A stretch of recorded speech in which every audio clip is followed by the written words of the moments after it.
So உங்க name எங்கேருந்து வந்திருக்கீங்க? ஜெயஸ்ரீ. நான் வந்து கோயம்புத்தூர். ஓகே. எப்படி இருக்கு யூரோப்பியன் யூனிவர்சிட்டி எப்படி போயிட்டு இருக்கு?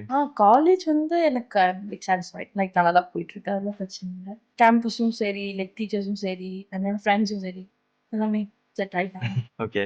இதெல்லாமே செட் ஆகுறதுக்கு ஏதாவது கொஞ்சம் கஷ்டமா இருந்துச்சா? இல்ல ஓகே அப்படின்னு? ஆக்சுவலி நான் இங்க வரும்போதே லைக் எல்லாரும் லைக் தெரிஞ்சவங்க இருந்தனால கொஞ்சம் ஈஸியாக செட் ஆயிடுச்சு. ஸோ அந்த மாதிரி கஷ்டம் அப்படின்ட்டுலாம் எதுவும். ஓகே. அதனால நீங்க என்னோட ஃபேமிலி ஃப்ரெண்ட்ஸும் இருக்கிறதுனால அப்படியா? குடும்பமாவே இங்க தான் இருக்கீங்களா? ஆமா. ஸோ அதனால வந்து பார்த்துக்க ஆள் இருந்தாங்க. ஸோ ஸ்டடீஸ் வைஸ் இப்போ என்ன போயிட்டு இருக்கு கரண்டா? நான் வந்து ஃபர்ஸ்ட் இயர் செகண்ட் செமஸ்டர் படிச்சிருக்கேன். ஸோ இங்க ஏதாவது இங்க இருக்கிற இந்த காலேஜ் வந்து லைக் நம்ம ஊர்ல கொஞ்சம் வேற மாதிரி இருக்கும். இங்க கொஞ்சம் நிறைய டிஃபரன்ஸ் இருக்குல்ல. என்ன மாதிரி டிஃபரன்ஸ் இருக்கு இங்க? நம்ம ஊர்ல வந்து ஃபிக்ஸ்டு டைமிங்ல தான் கிளாஸ் இருக்கும். இங்க அப்படி கிடையாது. நம்ம லைக் நம்மளோட ப்ரொஃபஷனல்ஸ் டைமிங் படி நம்மளுக்கு வந்து ஒவ்வொருத்தருக்கும் வேற வேற டைமிங் வேற வேற குரூப்ல இருக்கும். ஸோ நிறையவே டிஃபரன்ஸ் இருக்காங்க. ஓகே. தேங்க்யூ. தேங்க்யூ.